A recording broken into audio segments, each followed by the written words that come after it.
is Neighborhood Services and Education Committee. I'm Councilmember Arenas, and we are going to begin our last committee meeting before we take a break in July. And this is the annual break that the council takes from meetings and committee meetings. All righty, so we are going to begin with roll call. Jimenez, Present. Cohen, Here. Esparza, Arenas. Here. We have a quorum. Perfect. Thank you, Ruth.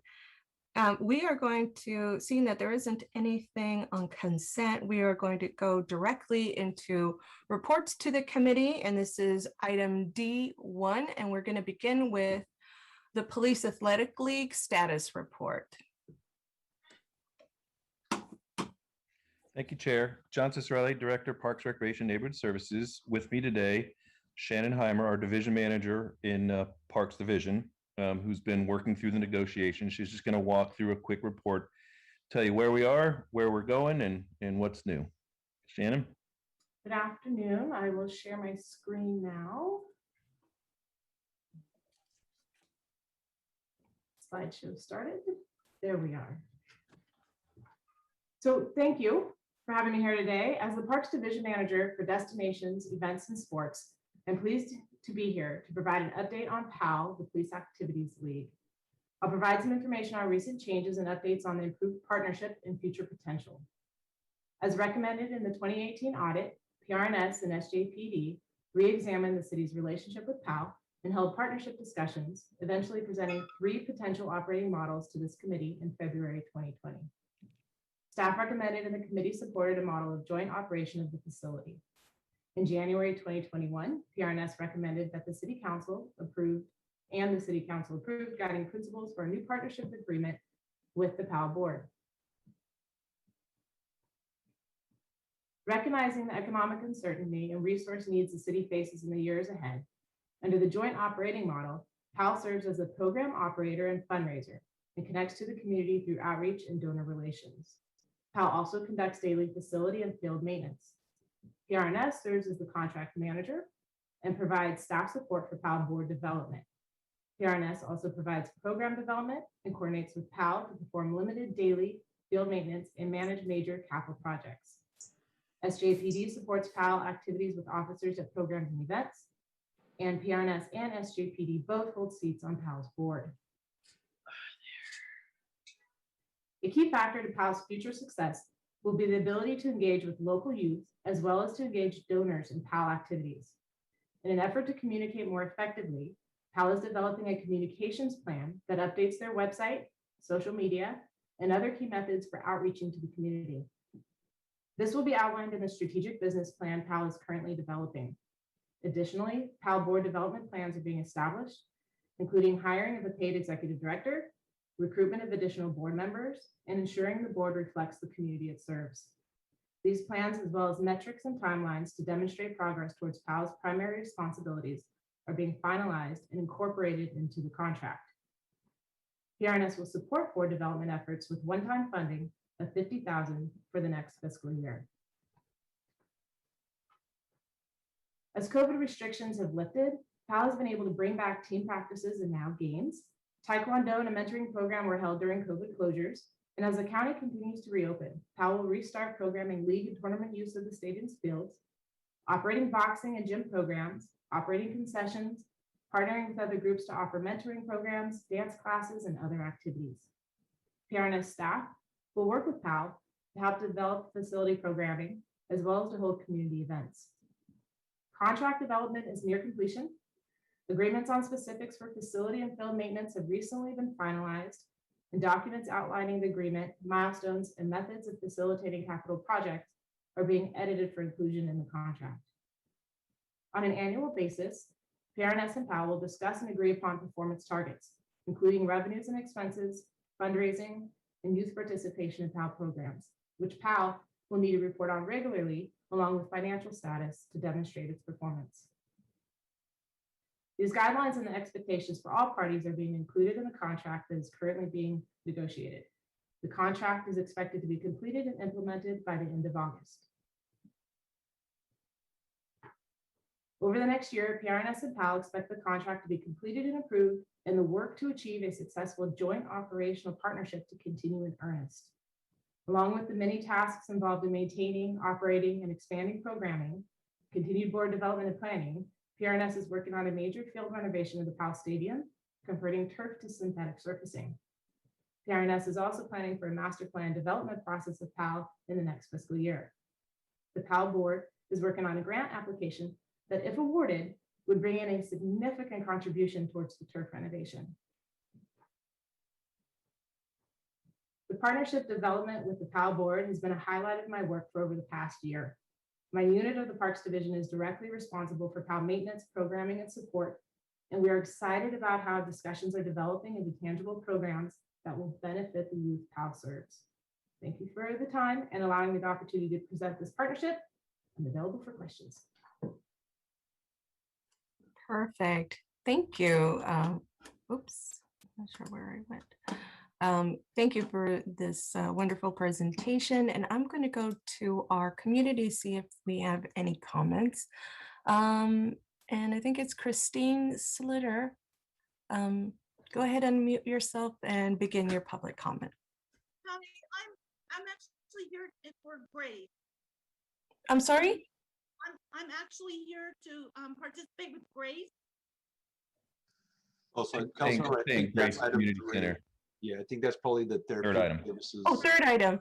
Okay, Christine, thank you so much for the clarification. Hold on just a tad bit, and that's item D3. Okay, Mr. Beekman, go ahead. Hi, Blair Beekman here. I had just a slight concern that for as much as a new AstroTurf would be helpful for maintenance costs and the like, is there going to be football played at the future of the stadium? Because if it is, isn't AstroTurf a little bit hard on elbows and knees and head injury issues? That should be a concern, I would think. And I don't know, I just thought I should bring that out here. And thanks for your time. Thank you, Mr. Beekman, and I'm going to return back to my colleagues. And I don't see anybody's hand up, and so I don't have any questions. I do appreciate the update, and I have seen some of this come up in our mayor's budget message. So I'm going to cross both my fingers, and I'm sure that it'll pass pretty smoothly. We just hope. Oh, here's Councilmember Esparza. Go ahead, Councilmember. Oops. Hi, I just wanted to thank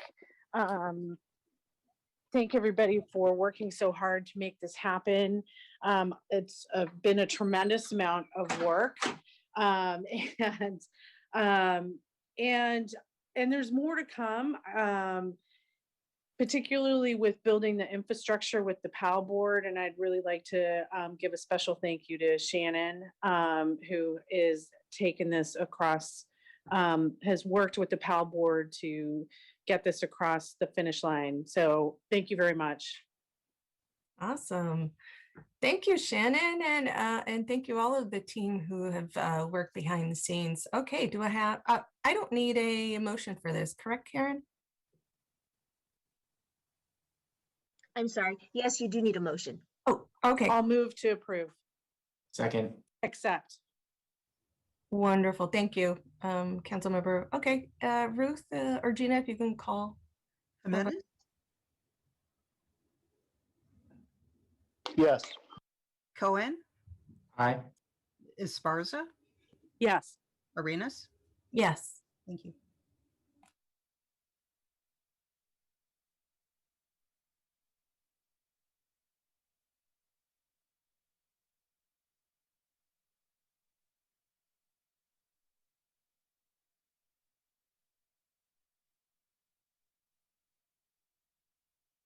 Councilmember Arenas, you're on mute.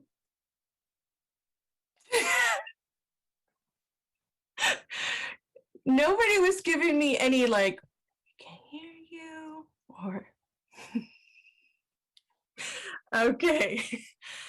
All right, so appropriate for the last meeting. Okay, so we're moving on to item D2, and this is report on the Better Housing Initiative Program, known as successor program for the Responsible Landlord Engagement Initiative under the Housing Department. And to all of us, it was RLEI, which we absolutely miss. Do we have a presentation for this item? We do have a presentation on this item. Thank you. I'm Jackie Morales-Ferrand, and I'm the Director of Housing. And with me today is Tasha Matos, who's our Senior Development Officer, and Bianca Madrid, who's our Community Programs Administrator for the Better Housing Initiative Program. And Tasha or Bianca, can one of you share the presentation? Or do you need me to do it? I think we need you to do it. All righty, let's see if I have it. Yes, I do. Hold on, sorry.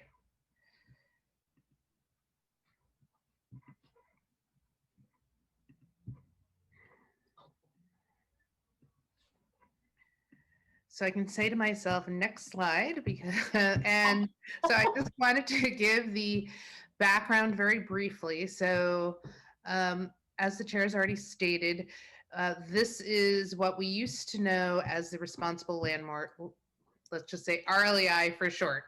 And that started in 2009 from NHSSV, and Catholic Charities took on the program. And it was unfortunately discontinued in 2020 because the person who was leading the initiative left the organization. As a result, there was a request from the council to try to recreate RLEI, and the housing department was asked to do that. But because the housing department is actually the funder of this initiative, it has placed some restrictions on what we can work on because we're using housing department funding. So as a result, we're only going to be focusing on, at least to begin the program, on affordable deed restricted properties, because that's what our funding allows us to do. So we were challenged to start the program up due to COVID, but we are happy to have Bianca here today, who's going to be overseeing and launching this program, and we are kicking it off really this spring. So with that, I'm going to turn it over to Tasha. Thank you. Good afternoon. So I will go ahead and continue with this.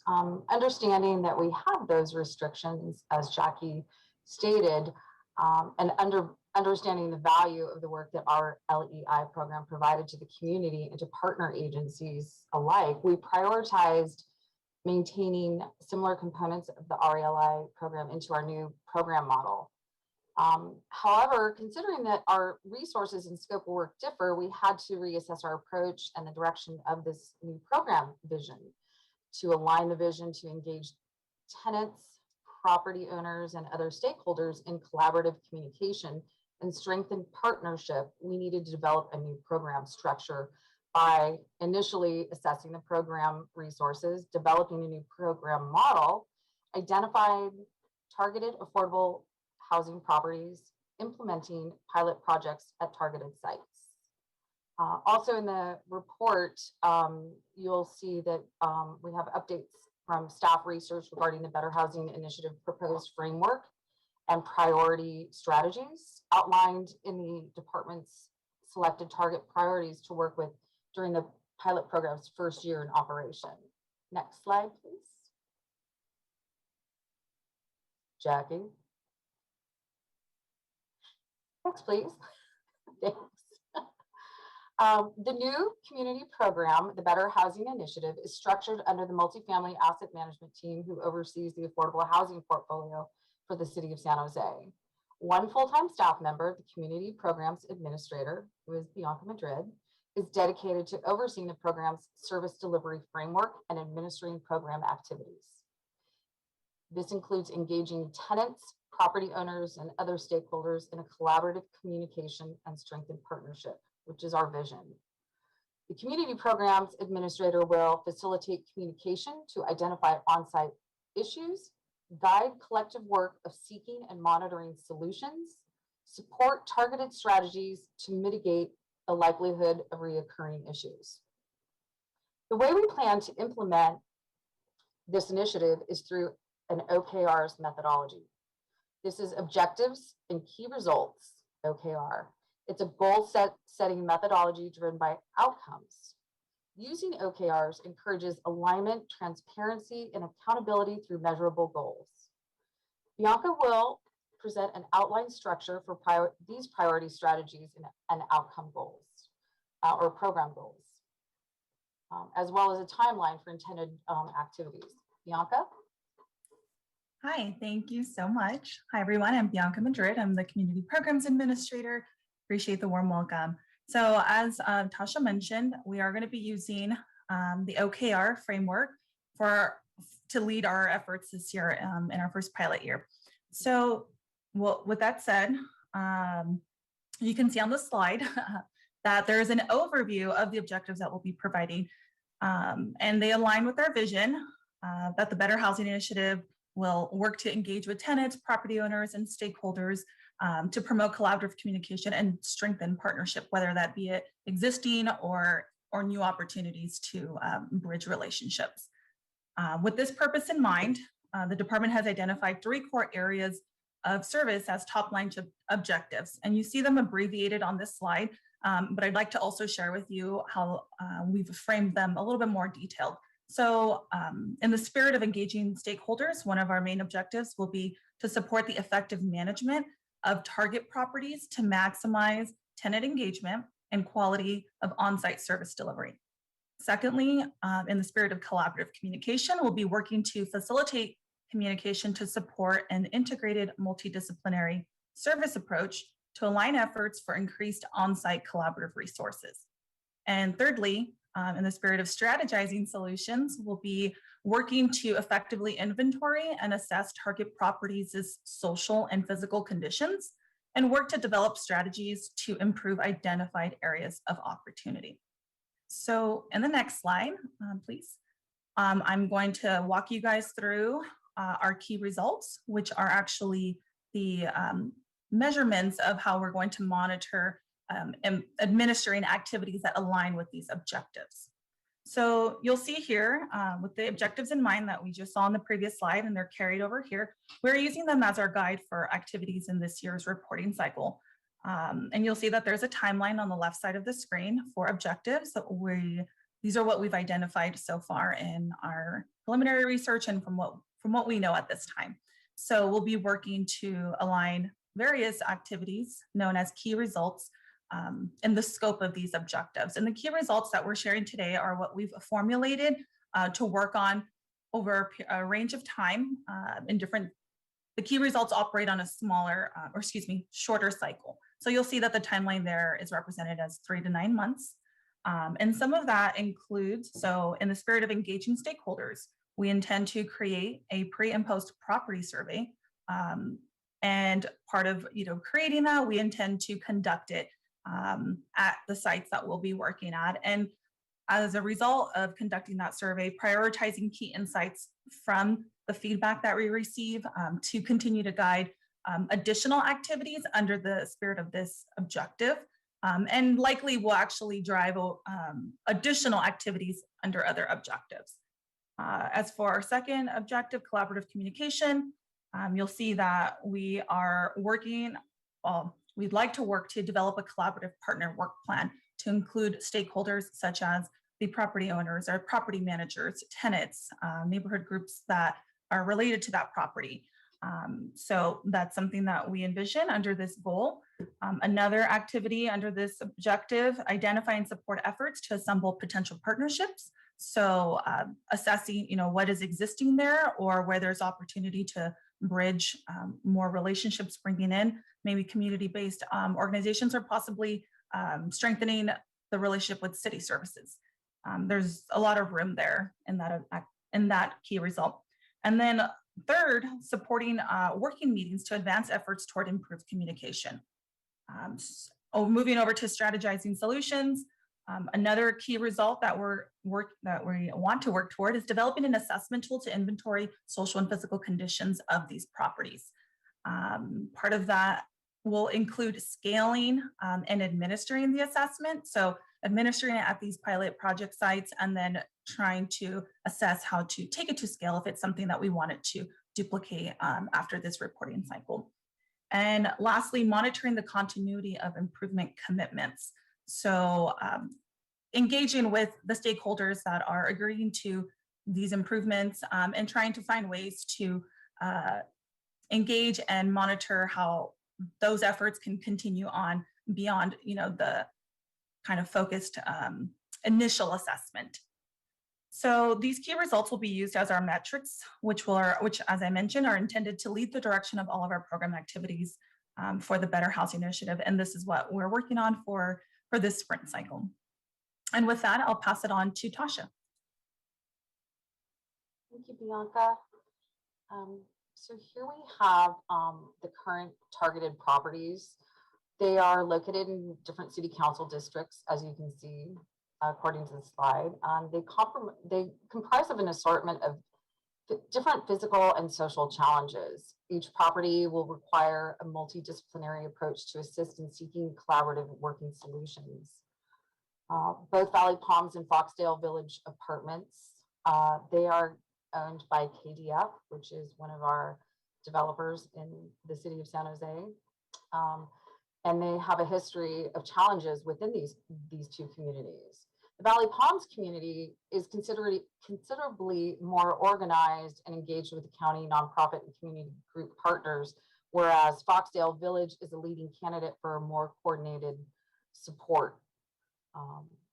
And Japantown Seniors is owned by First Community Housing, which was originated to include structured and multiple community partner groups or group partners.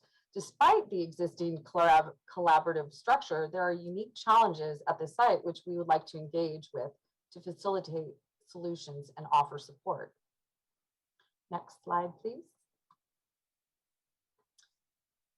So, with those properties in mind and an overview of our objectives and key results that we presented here, staff will be reporting back in spring of 2022 to you all, NSE.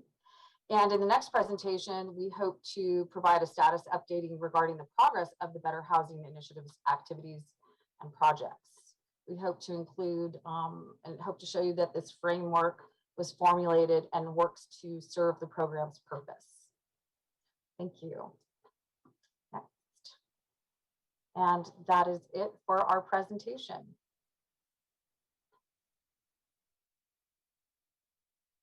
Wonderful. So one thing I just wanted to add in terms of coordination, I think that it will be important just to note that as we think about these developments that we have selected, for example, Foxdale, we know that PRNS is going to be working on Project Hope. And so that's a perfect opportunity for us to collaborate with PRNS to ensure that we have a framework and support in terms of working together. So that's really the goal of this initiative, is really to bring in other city partners such as code enforcement, the police, PRNS, the library, whoever we can see, at least on the city side, we know we can bring in those partners, and then really identifying outside of the city who can help as well. And with that, we're open for questions.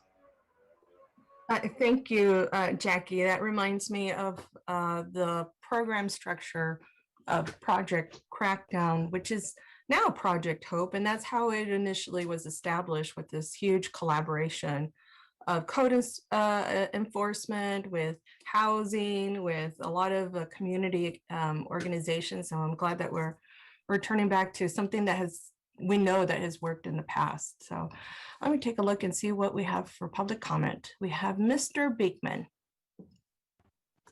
Hi, thank you. Blair Beekman here. Thanks for this item. I'm very interested how this item can eventually, your efforts, it can become kind of a center for definitely for for uh, owners, apartment owners and the like, you know, about issues, important issues of the time, and for city government to be able to facilitate, you know, and offer information and facts and programs and what to expect within, you know, upcoming city with upcoming plans and ideas, I can do something really awesome. And you know, for instance, for, you know, these COVID issues, you know, for city government to explain to this program what services there can be, what options landlords have, it can really help make things clear and give a place that landlords can go to so they can ask for clarity and and have things explained to them, and a place they can trust. Boy, all of that, it just helps the entire process, and that means that will be helping tenants themselves, you know, and they won't have to diss so much on tenants. And yeah, this is a really thank you for wanting to bring this project around and keep it going. And hopefully tenants will want to get involved too. I'm interested as a more of a tenant person to hear what landlords are thinking and saying, and you know, just to get a sense of where they're at. And thank yourselves for the recent tenant owner meetings that you've had, apartment meetings that you've had, you know, just on the eviction moratorium issues. It was really helpful. And I was just so nice just to be a part of both tenants and owners going back and forth and trying to figure things out. It was really helpful. Thank you. And thank you, Mr. Beekman. We're going to move into the council discussion or committee discussion on this. And Councilmember Jimenez. Yeah, thank you. I had a question for Jackie. Jackie, can you touch again on, because I was looking through the memo after you said this, and I guess I was having trouble finding it, so I apologize if I missed it, but it's related to the restrictions, I think is the word you use, as it relates to the funding and why we're focused on these particular locations. I'm wondering if you can elaborate a little bit more. Sure. So when the item got sent to the housing department to take the lead on it, like 95% of our funding is restricted. And so as a result, because we only have restricted funding, we can only focus on these deed restricted properties. So for example, Foxdale is not actually a development that we funded, but it has an income restriction on it. And so it's part of our affordable housing portfolio. And so we're able to but I've read some of the comments from community members that were somewhat disappointed that we would not be able to do market rate housing, that it, you know, that has no restriction on it. And that is accurate. Because of again, how we're funded, it just limits it. And so because we only have one person coordinating and it's new for us, we wanted to pick 3 pilot sites that we could actually create a framework. We did receive all the information from Catholic Charities on how RLEI was structured. So, that's not me. Sorry, my dogs are all barking suddenly. Oh. Anyway, so we took that framework and we're kind of massaging it to make it work for something that's city driven versus nonprofit or community driven. So it has this, you know, slightly different feel because of organizing it. Okay, I have one follow-up question. So for example, so I understand what you're saying about the restrictions. I guess I'm curious if there are certain restrictions on apartments like ARO units, right? Rent restricted or rent controlled units. Is that a restriction? Does that restriction then allow you and free you up the ability to then maybe utilize some funds to do that, given that it's a city policy or restriction? Would you be able to work on those units? So I hadn't thought about the ARO units. You know, we are funded by landlords to operate that program. I would have to check with the city attorney's office to see if we would have that flexibility, but that may be a possibility for us to expand our work. Yeah, because I'm very interested in that. I think what you all are doing, the RLEA program generally in the past, a lot of tremendous value. I know here in our in District 2, we utilized it a lot of the time And even before I was elected, I utilized it to get landlords in single family homes to do right by their neighbors. But I also appreciate everything that was in the memo as it relates to these complexes, that we really need them to step up and provide proper care for the units and everything associated with the memo, and everything that was said about Foxdale and some of the other ones. Totally agree with that. I guess, since it's a pilot, I assume that the spirit of this is really to see what works and how it works, right? And so I would be very much interested, because I can think of ARO units, maybe small 6-bedroom apartment buildings in my district in similarly impacted neighborhoods such as Snow Drive that have similar type of issues as it relates to some of these larger apartment complexes, but we can't get attention to them, right? And bring the landlords into alignment with how we expect our apartments and the tenants expect their apartments to be. And so I'd be very curious if you can do that exploration as it relates to ARO units, and see if that city restriction, if you want to call it, gives us an opening to really maybe do a pilot with one additional different type of building or unit, to see how that takes and to see if that works. And so anyways, I just wanted to express that. I think there's a lot of value here. And I think, again, if in the spirit of a pilot, to see if things work and how they work, I think it's worth bringing in and looking at different types of properties. And I think maybe bringing another one online into the pilot may be worthwhile. And so I assume this is going to go before the full council. So we'll probably be reaching out to your office, Jackie, to explore a few things as this move makes its way forward. But thank you. Just for clarification, I don't think that we asked for it to go to the full council. So if you Okay. wanted it to go to the full council, you all would have to direct that, because I don't think our memo suggested sending it. Okay, wonderful. Well, listen, those are all my comments. I appreciate that. Thank you for pointing that out. So I'd make a motion to accept the report and cross-reference it to the full council. Do we have a second? I have a question. Does it need to come to the full council, or can this just move forward? It does not need to go to the full council. So you all could give us a direction. We would simply implement it per your direction. So Councilmember Jimenez, would you perhaps amend your motion to ask staff to look at the feasibility of ARO units in the acceptance of this report? I would totally do that. Jackie, I guess I didn't think about that as I made the motion, but that is a good point. So if my colleagues on this committee sort of express support for that exploration, are you open to that? I mean, we don't necessarily need to go full council. Absolutely. Yeah. Okay. Definitely check to make sure. And I guess what I would want feedback on is if you're asking us to drop one of the three, which one of those you would drop, and we would leave room for an ARO unit if possible. Okay. I mean, my interest wouldn't be necessarily to drop one of them, but my interest would be to maybe, assuming AROs are workable after you do a little bit of research, it would be a very small ARO building with minimal units, right? Can I interject? Councilmember, just suggest that maybe after the exploration that we bring it back to NSC for an update. Does that work, Councilmember Jimenez? Yeah, I mean, that works for me, but I think the interest was to not delay this, right? And to just move it forward. And so I'm open to that, but I don't, yeah. I'm indifferent. I think what my interest is just simply that we explore other ways to bring other type of units into the fold that can receive the same type of attention that these units are going to be receiving.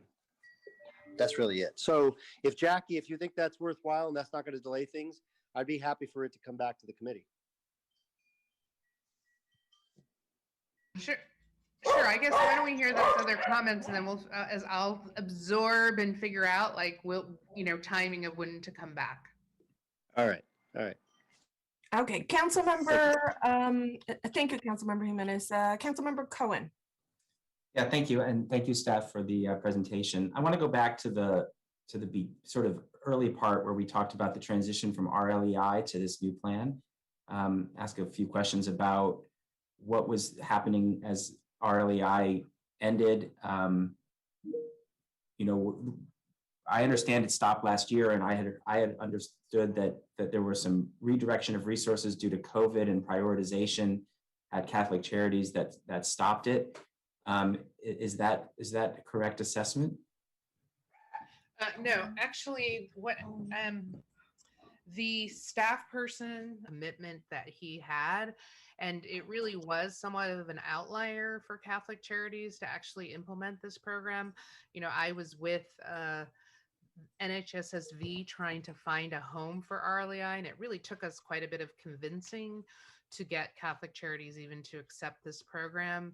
And the reason they did was because Jaime came along with the program. And so his departure just, it was really inconsistent with the rest of their work. So that's really what resulted in it going away. So sort of setting that aside, obviously the issue about whether or not the specific organization could manage it or not, assuming that Catholic Charities had wanted to continue or was capable of continuing, was the assessment that it's a worthwhile program to continue, or? Right. Yes, sorry, I had dogs barking and I was trying to I move understand. around, so I may not have heard the whole question. I really apologize for that. So yeah, you know, we did an assessment a couple of years ago and brought that to the committee regarding the value of the program and the outcomes they were able to achieve, and the council felt, and there are definitely several council members, as Councilmember Jimenez stated, that had felt that they had benefited and their communities had benefited from RLEI's intervention. I think the attention of having somebody really going after troubled projects was what made it a difference, and did it in a collaborative manner in terms of getting a wide variety of people engaged.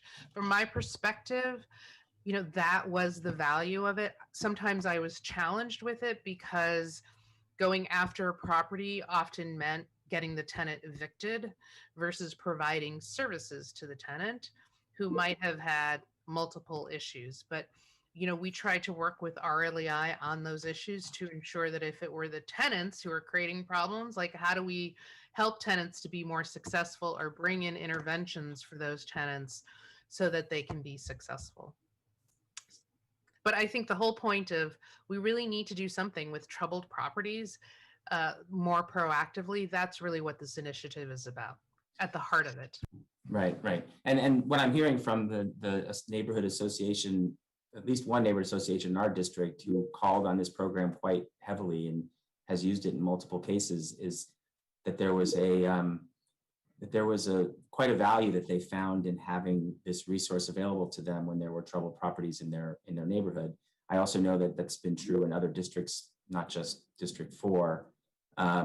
So you know, there are people who use this, and it's helped bring neighborhood associations together around, you know, and you know, has even been an impetus to form neighborhood associations in some of our districts. So, you know, while I think the focus, you know, the Better Housing Initiative program, you know, has a good focus, I also kind of wondering what it would take, you know, what it would take to fund a program, you know, a separate program, whether it's a separate program or the same program, if there were the ability for a provider to do that. And I guess I'll ask the kind of a follow-up to Councilmember Jimenez's first question. The funding you're using now for this new program clearly is earmarked that in a way that can't spend, but where was it funded from before? How was RLEI funded so that restriction wasn't there? I think the general fund provided some funding to keep them. Yeah, it was a general fund ask. So it's been moved into housing departments since the program ended last year, and that's why the restrictions are happening now, right? Yes. Okay. So if this program were to continue, that would be a separate discussion from this one, in the sense of, you know, we would have to then fund as a council the continuation of this program, and have it funded out of the general fund. And that's kind of a, you know, it's not an either or thing really at this point, right? Correct. Okay. Yeah, I mean, my understanding is interesting because we reached out to Catholic Charities as an office to talk about this, because because we had heard from a neighborhood association who was frustrated that they didn't have this program accessible to them. It was kind of coincidental from our perspective that this came onto this agenda this week, but you know, my understanding is Jaime's still at Catholic Charities, and that he was, you know, still excited about potential of this program, but I don't know, you know, where that communication might have broken down. You know, our staff spoke to him, and there's a possibility that they could continue the program, but I want to figure out, you know, how we might be able to, you know, to do that for the parts of our community that have been really interested in this program. It's kind of late in the budget cycle now, as opposed to bring up, you know, a new spending priority. And this, like I said, I think that this is a separate conversation from this new program that you're laying out for us today. But I want to figure out what your thoughts are about, you know, how that would potentially move forward if that were possible. Yes, so I guess I see Tasha has her hand up. So let me just see if Tasha has something to add about the Catholic Charities appearance on the senior. I did. Thank you, Jackie. One of the things I wanted to point out, and I so appreciate discussing our LEI as potentially working with what we would call market rate properties.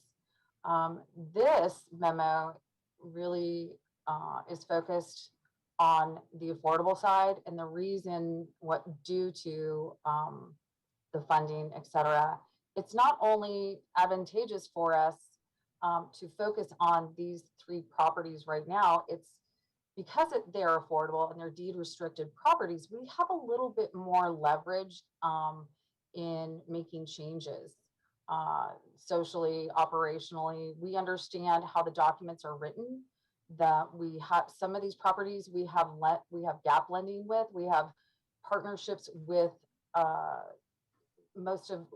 we're talking about Project Hope.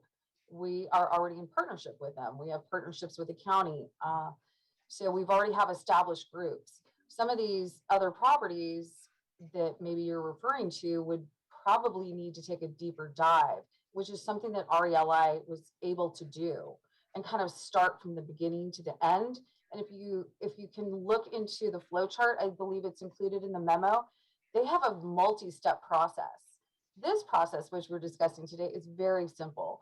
It's simple objectives and results, right? And hopefully by the end of this pilot process, we are going to be able to gain some knowledge and have better feedback. Something that if we do go into either funding our LEI again, if they restart, as you're saying, maybe you did speak with Jaime or your office did, or if we can support another program, that would be great. But having this pilot program is going to give us really great direction and insight to some of our needs. And having an inside person that works for the city who can kind of collaborate and mediate these discussions is fantastic. You know, I also see, so I would not put it, I can definitely follow up with Catholic Charities Councilmember Cohen to find out what's going on. I am surprised to hear that Jaime is back, because I definitely met with him and the supervisor of the program to discuss what was going to happen to it. But regardless, if he's back, we'll definitely follow up and see what the opportunities are there. I would say, you know, the one opportunity that I just recently had with staff and thinking about how this also kind of works with the fair housing conversation we just had is that as we're thinking about how do we redeploy our resources to areas that are significant in terms of have lots of problem properties that we could be doing more. One of the reasons we haven't done more, and one of the things that Jaime was successful at, was threatening to take legal action against these properties. And so I believe there's an opportunity for us to work with the city attorney's office more closely, having housing engaged in if we were to find like clearly more distressful situations? How do we get city attorneys involved to actually take action there? So it's a city action, which I think would hopefully result in better reactions more quickly for some of the things that have been going on the non-affordable side. Okay, yeah, I appreciate that. I look forward to maybe having that conversation with you and your staff about how we can, have a both solution as opposed to an either or solution. I mean, I think that what you're presenting here is a needed and valuable thing for the city to be doing. But the feedback I've gotten is that RLEI was a very valuable resource for neighborhoods where there were problems, and those problems have occurred, as you know, in various neighborhoods around the city. And losing that resource, I think many people believed that resource was temporarily on hold due to changing priorities for rightful reasons in the last 15 months, but that we might be able to get that resource back, to help those neighborhoods continue to deal with issues that are coming up in their communities. So, I don't know if there's a place for in this particular conversation to continue this, or maybe something we set up a meeting and talk about it later, and maybe have that conversation with Catholic Charities about what they'd be willing to do and how we might be able to offer this again to our residents. So anyway, thank you for your answers. I guess that those kind of cover my questions at this point. Thank you. Councilmember, if I could just kind of weigh in a little bit too. So I mean, clearly the focus of this program probably is, when you think about the impending kind of housing crisis around potential evictions and things like that, and some of the struggles that many of our neighborhoods are having. I think that this service is one that we should really do a deeper dive on. I would suggest that what we'll do is, my recommendation is let's go forward with this pilot as planned, and then we'll do a deeper dive with Catholic Charities. We'll reach out to Jaime to find out whether he's back from retirement or not. I too I'm surprised that he's back. In fact, I just sent him a text to confirm whether, hey, are you back? And so we'll coordinate and we'll look into that. And then perhaps we can also have this conversation in the context of community and economic recovery, right? Because this is one of those issues that impacts the neighborhoods, directly. It also has a citywide impact. Just about every district is affected in some way. It's also a heavy lift, and so I think we should also do an assessment on what other service providers out there are providing similar services, so then that way we're not duplicating as well. But maybe what we'll do is we'll do a deeper dive and do some research on that, and then we'll coordinate through Chair Arenas in terms of bringing this back to NSC. And then Jackie and the rest of our team can, we'll huddle and take a look at how we could best position this for some next steps. Okay, well, I appreciate that. I don't like putting people on the spot, but I see that Jaime's actually in the attendee list, so I don't know whether he wanted to say something or not, but to confirm. Councilmember Cohen, let's see if is he really? I see. I mean, I think that might be him, since it has, but I mean, it doesn't have a last name on the attendee list. But I don't want to put him on the spot if he wasn't prepared to, if he wasn't actually here for that reason. But Sure. Well, yeah, it is a first name, so I don't know if maybe I don't know. Staffer if he raises his hand to verify it, I guess we'll let him speak. But I'm not gonna, okay. I'm not gonna try to.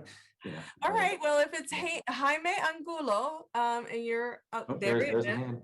Confirmed. All right, go ahead, Jaime, if you could speak, and please sort this out, because we thought you were around Shasta enjoying nature.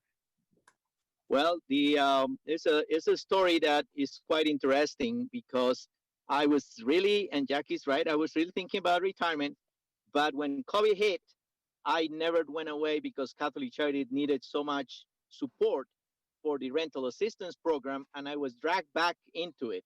So right after the whole thing with COVID hit, I decided to stay, because the crisis was so much that so I got re-engaged into the program of rental assistance on all the different stages. So I am here. I'm with Catholic Charities, and I'm working, helping families and people to get lined up to receive support from state or county to pay the rent. So I never I never left Catholic Charities officially, even though yes, I wanted to take a break. Yeah, but as I heard that there is a possibility, and people were calling me and my previous colleagues, I said, okay, well, if this is coming back, you know, Aurelia is my baby, and if the community needs it, as they have expressed, I'll be willing to sit down again and give it a thought. Now that you can Zoom from anywhere, and I'm not away from San Jose. I mean, I'm just 5 hours away, so I can go back and manage the program until we find another Jaime. I think with a little bit of search, there gotta be another Jaime that can take it on and support. So I was reading all the memos, and I'm really happy the city housing department has taken on this pilot, because that was something that has been always a challenge for our LEI to deal with the big properties, because that's the big leagues, and it needs to go through the attorney's office to make the difference. So that has to stay.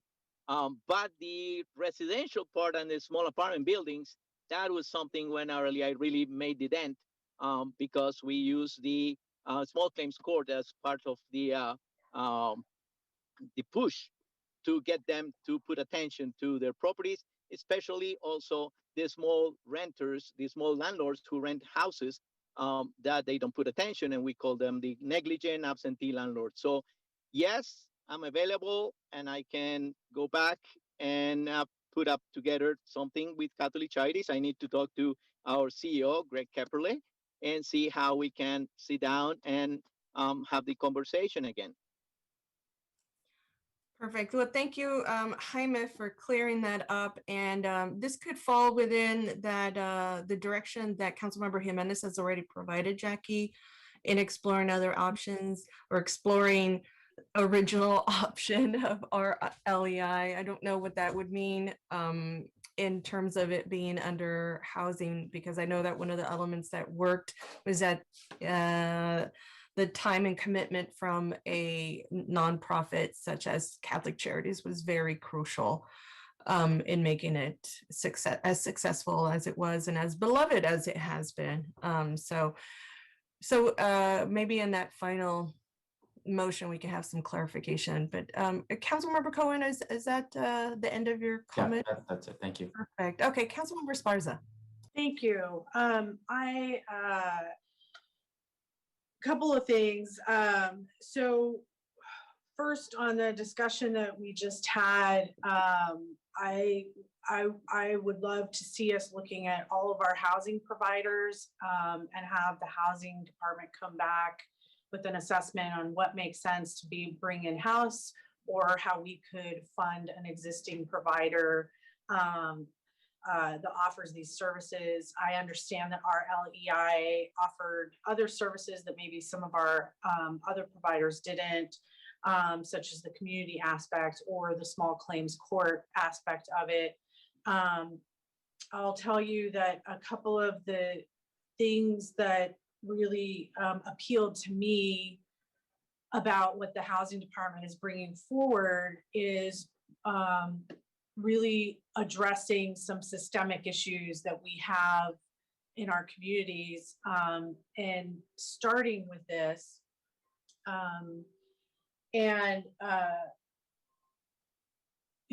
Obviously, we worked with KDF and CSCDA on the housing bond with the agreement that needs to be staffed and enforced.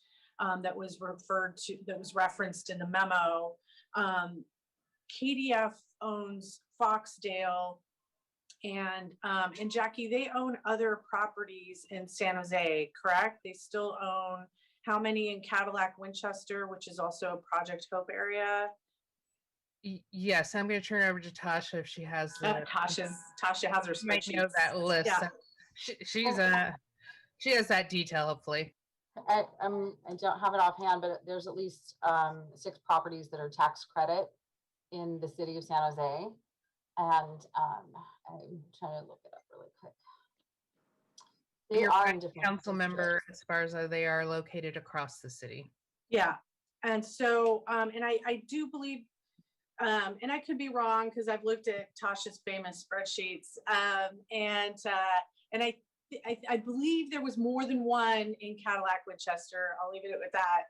And the reason I pull that out is because what the city did with KDF was sort of an extraordinary measure that hopefully can be normalized. And the and since it's one owner and provider, that my hope would be that we could use sort of leverage the city's resources and leverage the city's authority to bring improvements to all of the KDF owned properties within the city, and that one action alone would make a huge difference for the quality of life for a very large number of residents and families in the city, reduce the number of police and fire and county probation and juvenile arrests within the city of San Jose. And so can you talk a little bit more about that, Jackie? I haven't talked with you about this directly, but we did talk about this when KDF was coming up, really about sort of standardizing our approach to not just lift up Valley Palms, but to lift up all of the notorious properties within the city.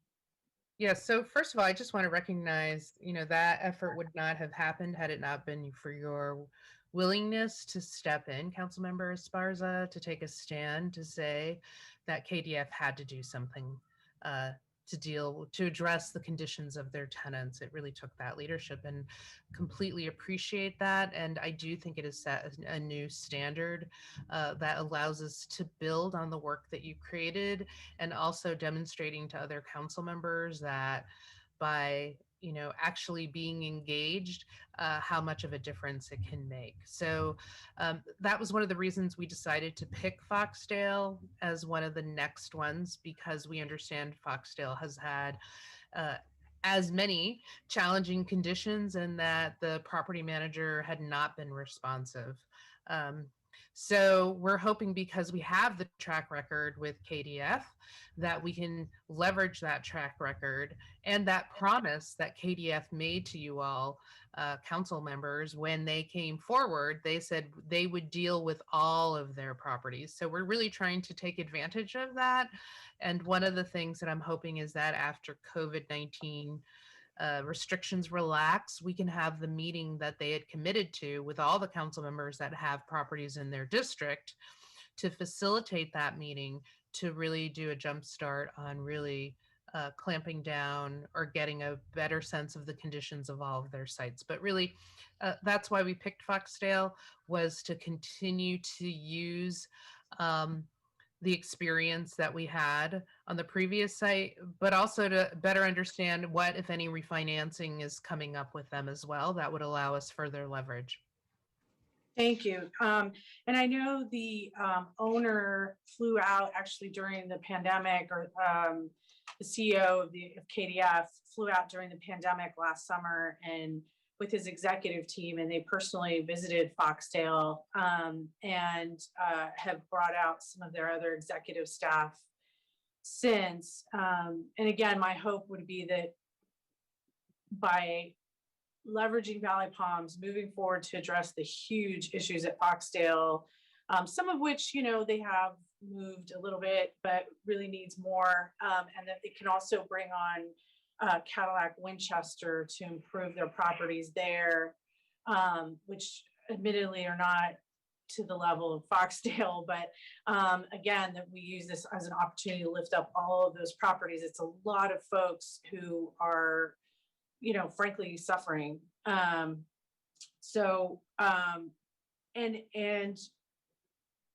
perhaps that we again, leveraging the city's resources and authority, look at that more often. I certainly don't fool myself into, especially listening to Councilmember Jimenez.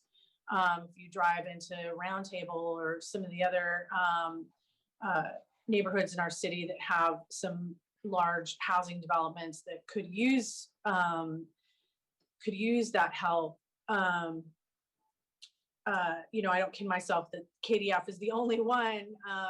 They're pretty notorious though, but they're not the only one. And so that we sort of start looking at how to leverage our JPA authority to really insist, because we could have all the RLEIs and have all these tenants. There's an incredible amount of anxiety and that goes into what's happening on the ground before they ask for help. And then the whole process of doing that can take a year, it can take a long time. And doing that one by one, not that there isn't value to that, there certainly is, but we can actually look at it from a systemic perspective. And my hope is that in this, what you've brought before us, that we really look at that. And that's what I saw, actually, I read in your memo and saw in your presentation. And I would certainly, you know, support looking at some of the ARO as well. I had a question about the Japantown senior apartments. So in your memo, it talks about how that they're having issues with lack of hot water, management, communication, and capital replacement costs being used in the green capacity to which the building was originally dedicated. This is a little bit different in that that's first community housing. Is that correct? So how would we, you know, it's a little bit different than a KDF. This is a nonprofit developer. Why would they need RLAI? Yeah, so let me turn it over to Tasha on why we selected Japantown and its situation. And I think actually, you know, we might decide, while we picked Japantown, I think we might believe at sometimes that there could be coordinated interventions that we might want to do for a particular affordable housing development for a variety of reasons. But let me turn it over to. Thanks, Jackie. So one of the things that when we were choosing a third property, especially for the structure of how we are managing this program right now, or this initiative, is since we are doing things differently, we're somewhat limited. And the focus with Valley Palms and Foxdale's fairly deep right now. Japantown, however, we're looking at it because it was originated that included already multiple community groups, nonprofits, county, different layers of funding. We are, you know, we look at it a little differently. This is a property that was already set up with collaborative groups, right? So we're looking at it from a perspective of, why are we getting complaints? Why is there hot water happening? Why are tenants unhappy? If we set it up to be this really fantastic property, what's going on? So one of the things that asset management did was we looked at some of the reserve requests going on the property, and we look at the financials, and we're saying, hey, how come there's all these hot water complaints? Well, when I looked at it, I looked at the invoices, and I'm thinking, wow, there sure is a lot of boiler replacements, right? And as small as that might sound to someone, it really does add up. So we are looking into like operating costs. We want to find out what's really going on over there. Is there communication? Because if there's a lack of communication with property management, is that just tenants not being informed of what's happening? or is there more of a problem? So that's just a different way of managing another property and targeting. We can use the same OKRs by doing tenant surveys and seeing what those results are. Now, maybe in the future, this would be something that we wouldn't necessarily assign Better Housing Initiative staff to, but we'd like to take a look at it. So I think what Tasha is really saying here is that we're using this, frankly, this referral for the benefit of our affordable housing portfolio to actually create kind of that systemic response of an intervention. Probably it's not going to go as deep, obviously, as what we're seeing in Valley Palms and Foxdales. It's not going to require all of that work, but we are using this as an opportunity to start creating a housing department systemic approach on when we're seeing identified problems in our affordable units. And so I think that's kind of the benefit of what the housing department is getting. So Okay, right now, asset management has really only had the time to focus on, are tenants paying their rent? Are we getting the rents that we're supposed to be getting on property?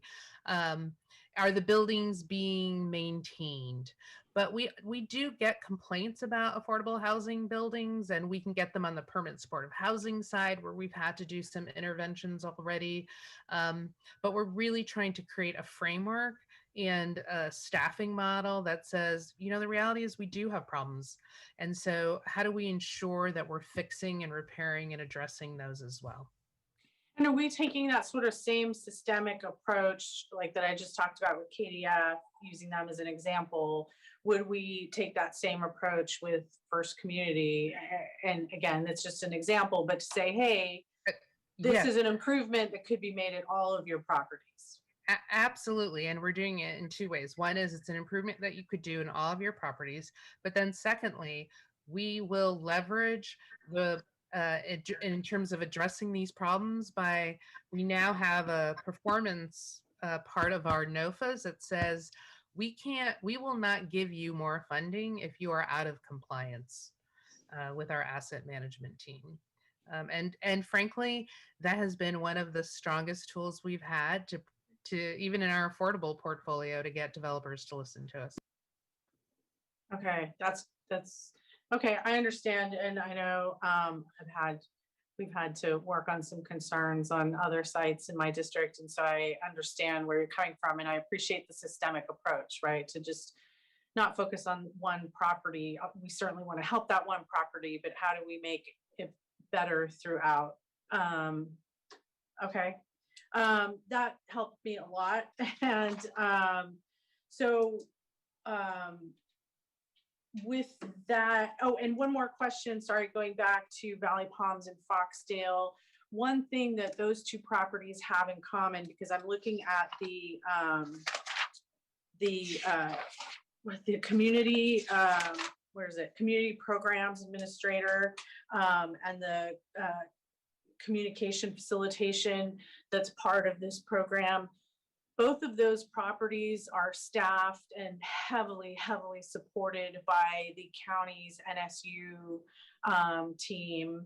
And so there's I think a lot of on-site infrastructure in terms of institutional support to leverage as well. And so I'm assuming that we would work with those folks and really bring the county and the city together, so that because I'll tell you that's it's scary to some people when the city and the county are both going in the same direction. So that's a good thing.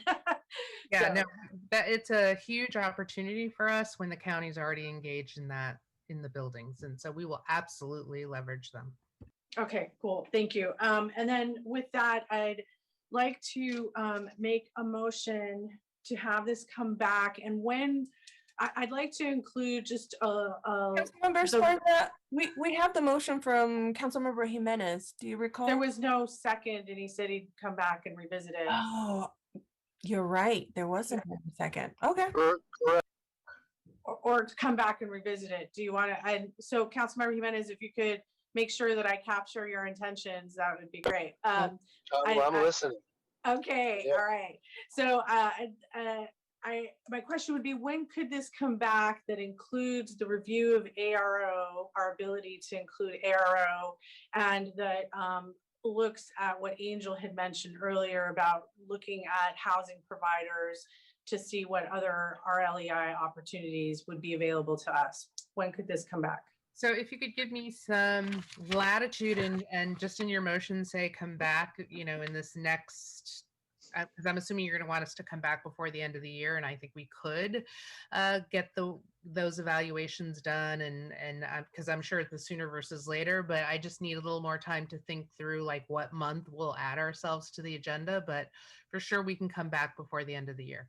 Okay, all right. So I'll make a motion to have this come back to NSE before the end of the year. That includes the review of AROs, our ability to include ARO units into this, and the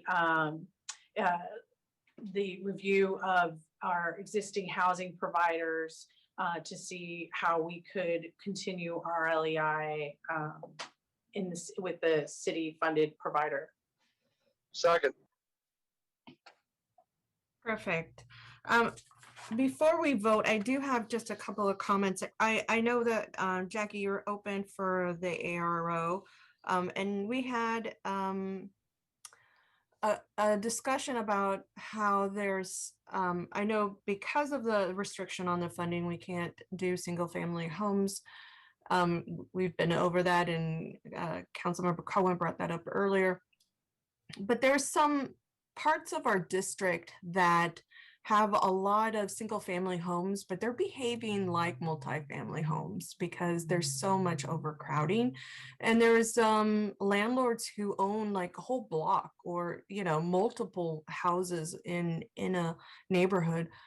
What services or how can we continue to address those type of landlords, or even just single family home landlords? What services exist so that we don't leave some of these folks hanging? Because what happens with a lot of our Project Hope sites, and not all of them are at multi-housing areas, is that this is what brings people in, right? Being able to collectively voice your concerns about the place that you know, that one house or those couple of houses that always are problematic for your neighbor.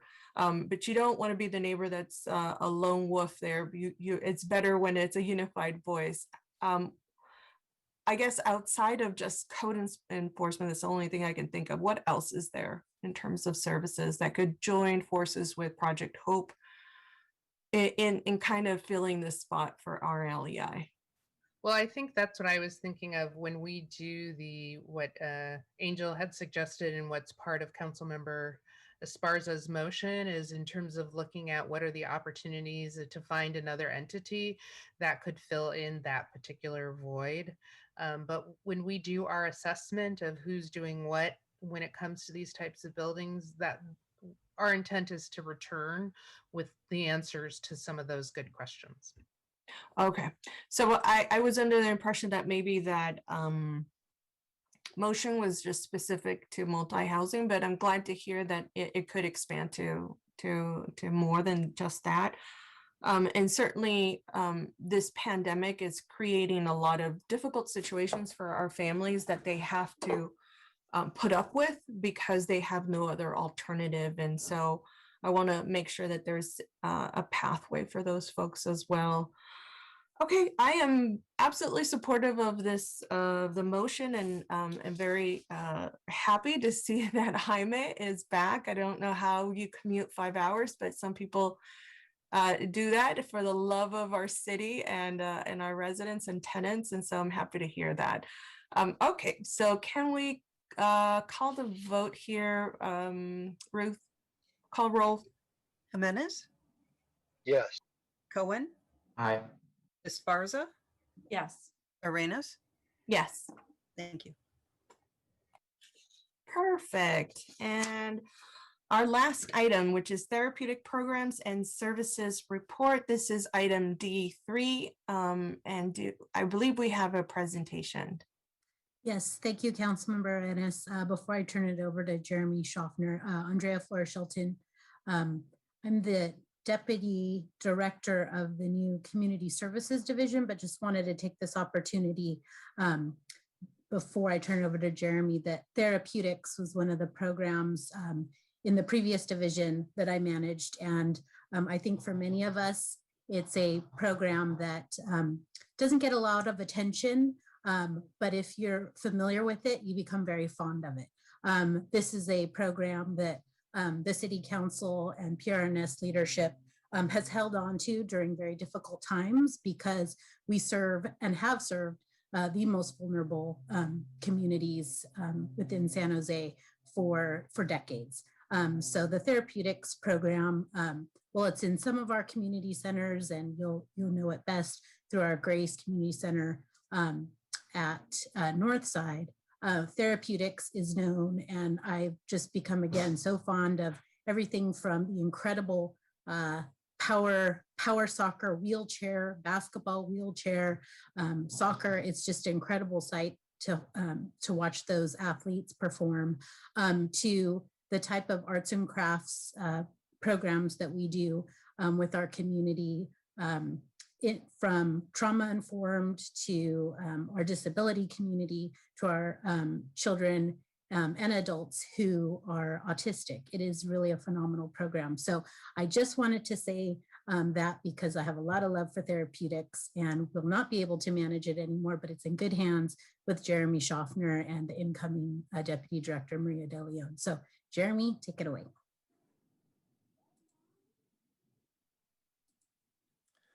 Good afternoon. Thank you, Andrea. Good afternoon, Chair and committee members. Jeremy Schaffner, Recreation Superintendent, Parks, Recreation, and Neighborhood Services.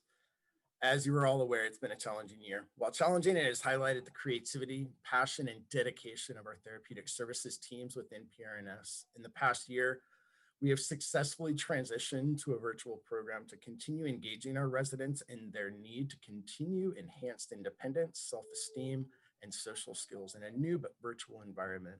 The successes and support of our teams continue to grow, and has begun to be looked at by other cities as well to see how they might be able to model similar efforts, which our staff have been supporting on as well.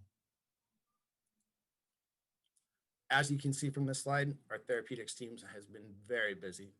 The teams have created 26 new YouTube videos to provide clients with an alternative to Zoom. We all know we're getting a little tired of Zoom, and so we want to provide them some different options. Jeremy, hold on one sec. Can folks see the whole slide? Yes. Okay, it's just me. Pardon me. Happy to shift. If anybody's having trouble viewing, I'm happy to shift. Just let me know. Thank you, Andrea, for giving me that heads up. It looks good, Jeremy. Okay, great. We'll keep going. We continue to hold 30 virtual Zoom groups to provide our clients an opportunity to engage and talk about their needs while receiving support from their peers. Cooperative dances with our partners in Sunnyvale. And let's not forget the annual holiday dinners offered at Grace with our amazing partners with the Friends of Grace, as many know them as FOG. Our teams also applied for a $10,000 Wishbook grant to support clients in bridging or beginning to bridge the digital divide for our clients. Not only was the application accepted, but it was doubled to support our Grace and FOG teams in purchasing digital devices that they can use to access current and future programs and services. The work our teams continue to provide is invaluable for our communities, and our teams will continue to look for ways to grow and improve as we navigate the short and long-term future. Speaking of Grace, we continue to focus on engaging our clients in supportive and fun environments while also creating a safe place for them. As you saw in the previous slide, our Grace team has conducted over 2,260 wellness calls for approximately 44,000 minutes. On these calls, we're focusing on well-being and giving clients a chance to talk to someone about their daily struggles and concerns. Our typical groups, which we hold daily, usually average between 6 and 15 members. We have 25 Zoom groups, 26 YouTube videos, special events, and as I already talked about, our Wishbook grant that we received through the Mercury News Wishbook.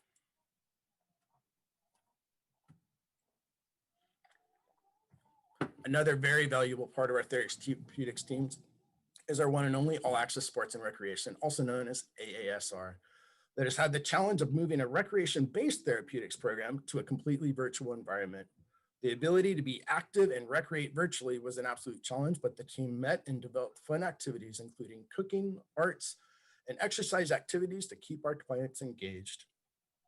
This team conducted 50 wellness calls for over 300 minutes. They also have 6 to 15 participants per group, 6 Zoom groups typically per week. And they co-sponsored 4 virtual dances, a Halloween dance, a holiday dance, Valentine's heart dance, and most recently in May, a Hawaiian luau. As you can see, our teams have met the challenge with creativity, empathy, compassion, patience, and a true dedication to their clients and residents of San Jose. As we move forward, our teams will continue these efforts with the priority of returning to in-person programming as soon as possible while ensuring the safety of our clients, their families, and our staff.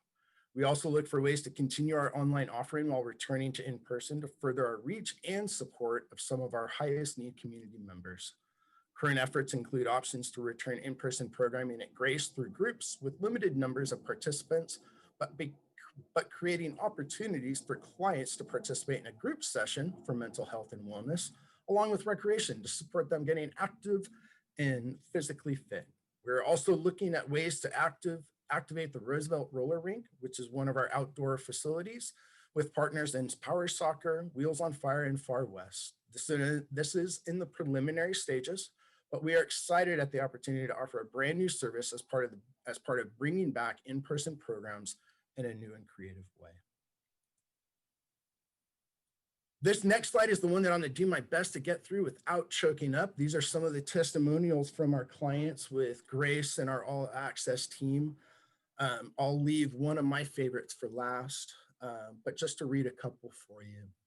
I like how you ask what we want to learn and what's best for us. I don't remember if other groups ask. I like how you start asking versus go right into the group. It gives us a chance to share what's meaningful. The groups give me something to look forward to. Otherwise, every day would be the same without anything to do. All right, so this last one I'm gonna do my best to get through. You saved me and my daughter. Your classes were her favorites, hands down. Tessa always looked forward to your classes, loved the art, playing bingo, and winning prizes. Tessa was shutting her group home from March 7th, 2020 to April 7th, 2021. I could only visit through a window. Thank you so much for helping her during this very difficult time. I think she would like to continue the virtual classes if possible. Getting her to in-person classes is going to be difficult, plus she is immune compromised and the vaccine isn't protecting her yet. So these programs and services have given her an outlet to navigate this last year that's been challenging for many of us. As we see time and time again, whether it's normal operations, pandemic, or somewhere in between, teamwork is what makes it all work. As you can see from this slide, we have some amazing partners that support and enable us to engage and support our clients in the ways that we do. We will continue to look at how to continue these partnerships and look for new partners to continue our therapeutic services efforts. It's a very full slide. Many partners, American Diabetes Association, City of Santa Clara, City of Sunnyvale, Second Harvest, San Andreas, the list goes on and on. Just amazing, amazing partners. With that, this concludes our presentation for today. Thank you again for the opportunity to provide this update, and we are available for questions and comments at this time. Thank you for sharing such beautiful feedback from those attendees. That's wonderful. I'm going to go to our community for public comment, and Mr. Beekman, go ahead and begin your comments. Hi, thank you. I'll try to make this short. The presenter described that how tired he is of the Zoom meeting process. I'm tired. Everyone can be of the Zoom meeting process. I was at a Bayuasi federal meeting today, and they nicely described that they're going to have a public meeting again. They're going to start their public meetings again this September. And I just thought I'd pass that along here. And I know we're all preparing for what September can be. And just a reminder of that at this time, we can do more public things in September, by September. Thanks a lot. Wonderful. Thank you, Mr. Beekman. And I'm going to go back to our committee members, and I don't see any hands, so I'm going to ask some questions.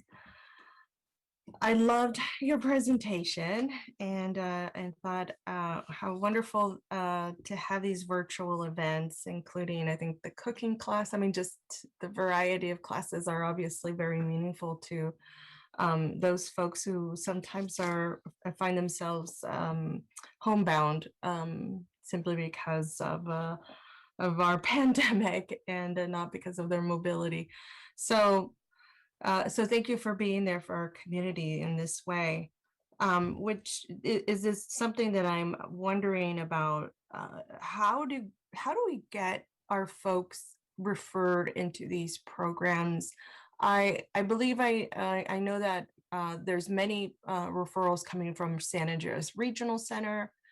And then I think we have some referrals from outside of our community. And so I'm wondering, how do we take advantage of maybe sending you more referrals from within our own San Jose limits? I would say our team does a really excellent job with especially at Grace. We typically work with this Santa Clara County behavioral health unit, in which we receive many grants from them. They get a lot of our information out through their networks. We also work with San Andreas, Silicon Valley Independent Living Center, multiple group homes.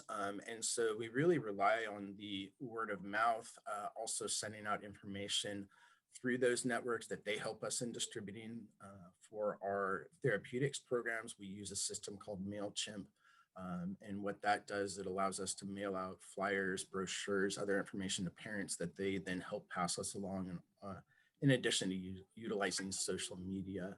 So those are I would say, some of the key ways that we get the word out, but then also intake our referrals. So many of our partners, such as at the county and our group homes, they will give our team at Grace a call, or who then helps us with either the intake at Grace, or they might feel it's better for the client to utilize one of our all access recreation programs through one of the community centers. And so then they'll work to do that. We really try and keep it as one therapeutic services model that looks at what's the best mechanism to support the client and get them connected with that. As always, though, we're always welcome to additional referrals. So any additional folks that you might identify that we could work with, we'd be happy to take a look at that as staff become available.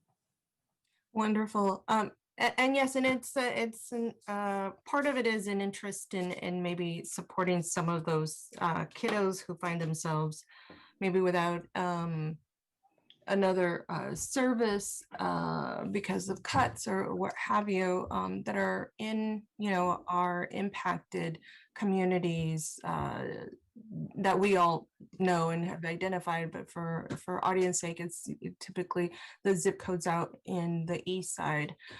And so that's what I'm hoping to increase those kinds of very specific referrals.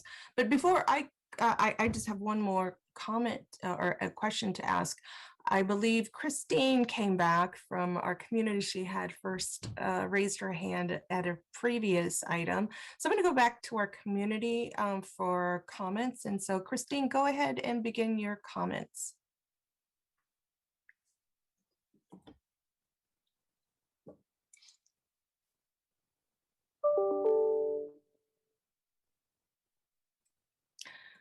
Christine, we cannot hear you.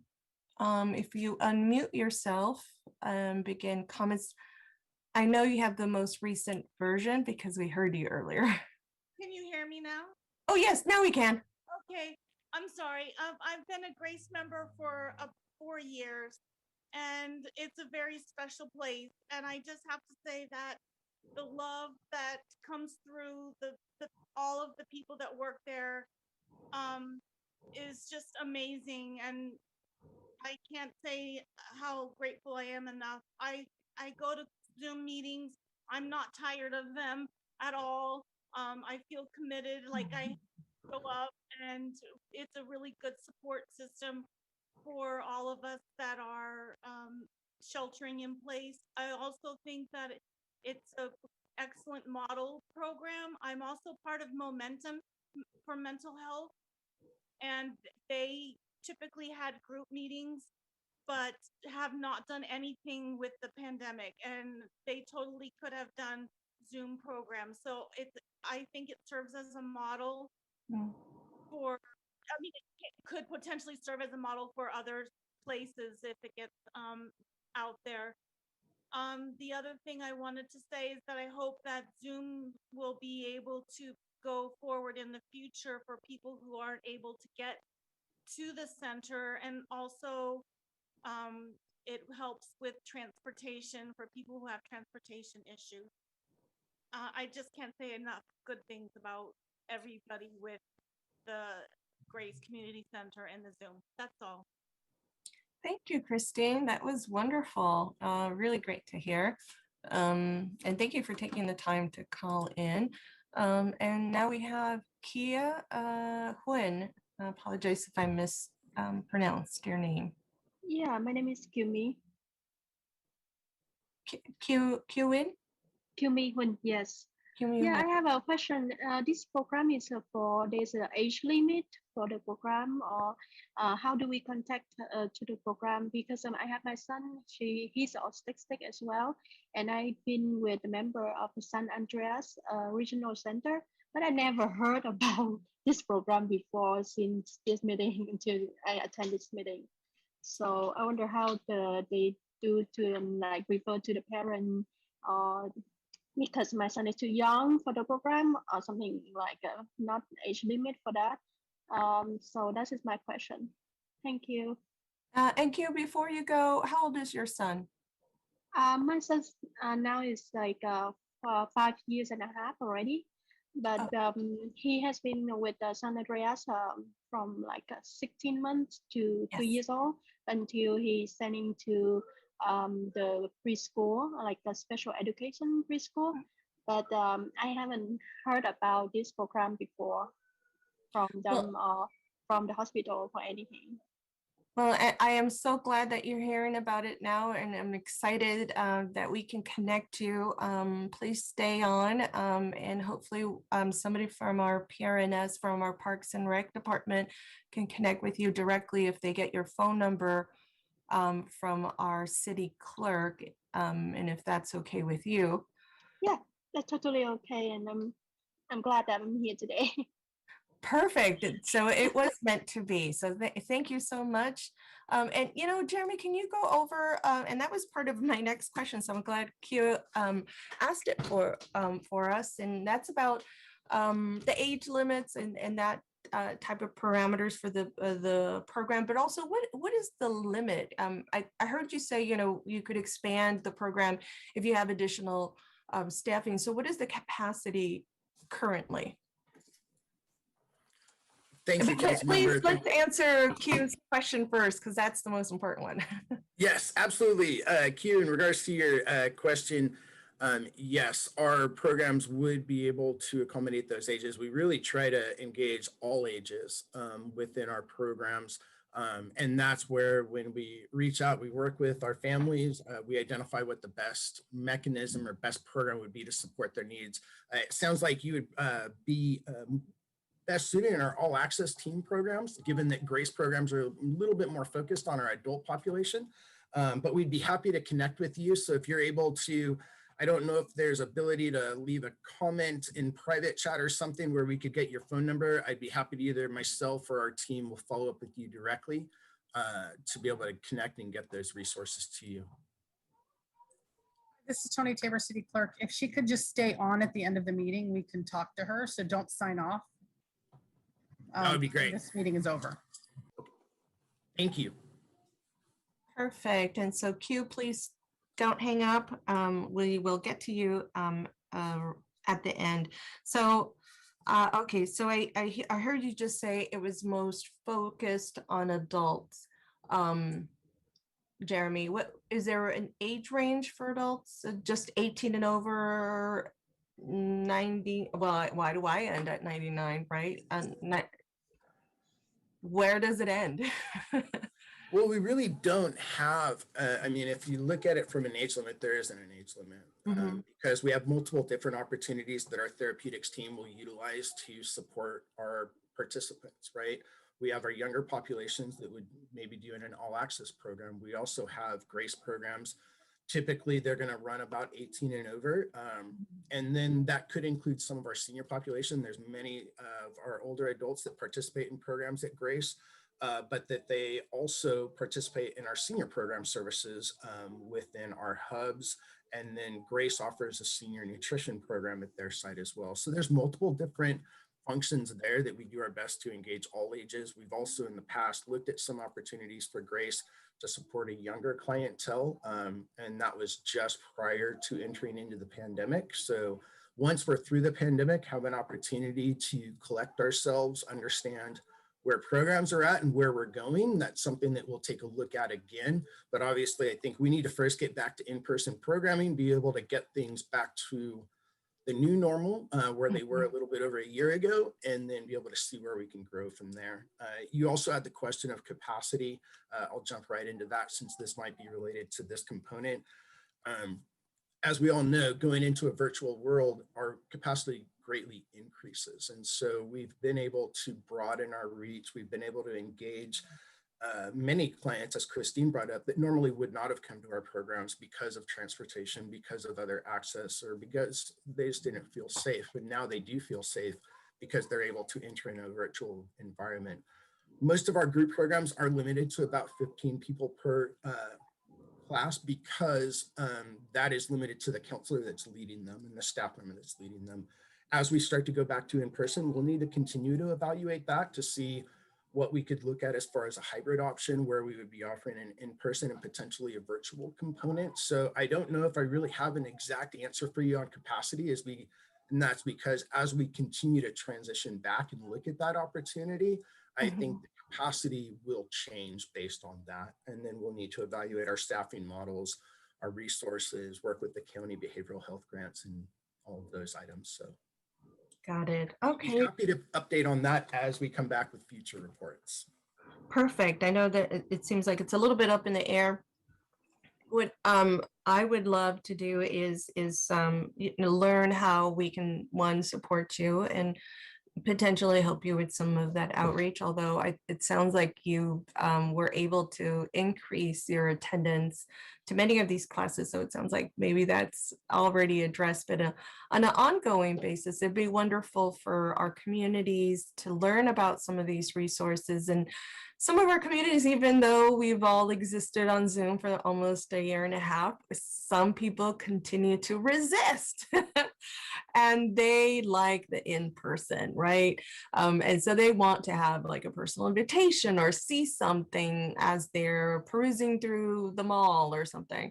And so for those kinds of folks, I would love to see if there's an opportunity for us to have maybe, I don't know, like poster size flyers or things of that sort that could be at some of the watering holes in all of our districts, and certainly those districts that usually may not have the same resources or opportunities. And so it would be wonderful. And I'm thinking about my own district, of course, in Eastridge, we have a lot of seniors who do their daily laps around there.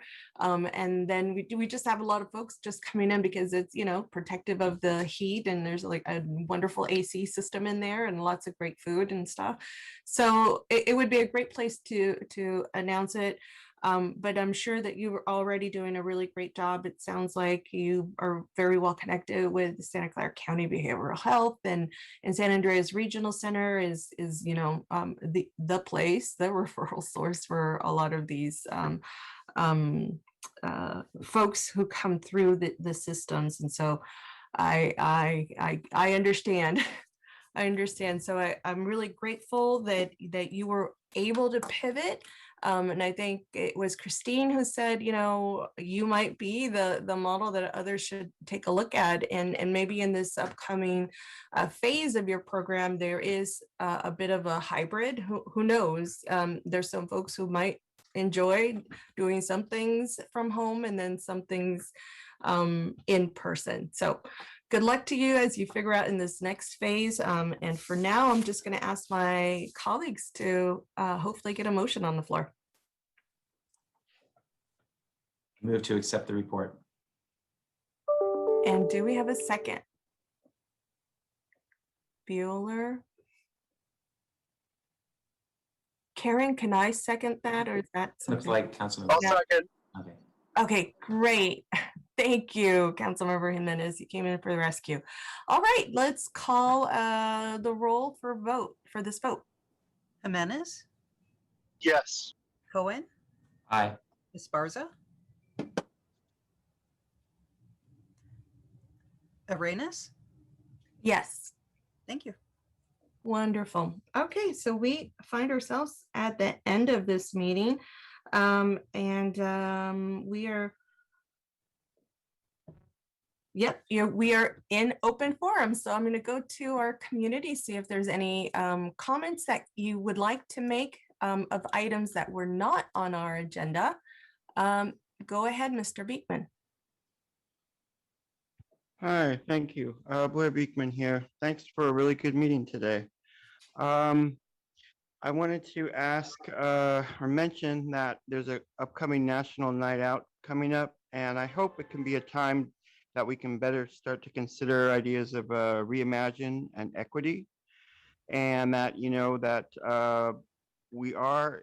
there are ways to address the prison military industrial complex and consider ideas of peace and not war, and that we can consider health and human services ideas. The city of San Jose is really working towards how natural disaster ideas can be a part of the entire mix of a city in preparing ourselves for our future, which is interesting and nice. And it's all the subject matter that I hope the National Night Out can talk about and work on and realize something really good is possible and how we build our future. And it's not bad. It doesn't have to be bad. It can be positive and good. With 54 seconds, I wanted to try to offer a few ideas about the VTA overall. Hopefully this can be a time to ask for a bit of what can be some positive ideas for the VTA. I hope you can consider the bus bridge situation and get that back running, at least from downtown up to Tasman. Just make it a shuttle. That area does not have any service at all, and it needs some, and it just needs kind of our positivism and our ideals. And my other thought is with the AV program, it's being talked about how the AV can be placed underground, or how a tube can be placed from Diridon to the airport. Let's make that the AV system and really put our good energy and focus on the light rail and make that our concentration and focus on good stuff, and build transit lines around it and just do really good work of green sustainability. Thanks. Thank you, Mr. Beekman. And that is the end of our meeting. Thank you so much. Have a great summer, everyone. Bye, Karen. Bye, Angel.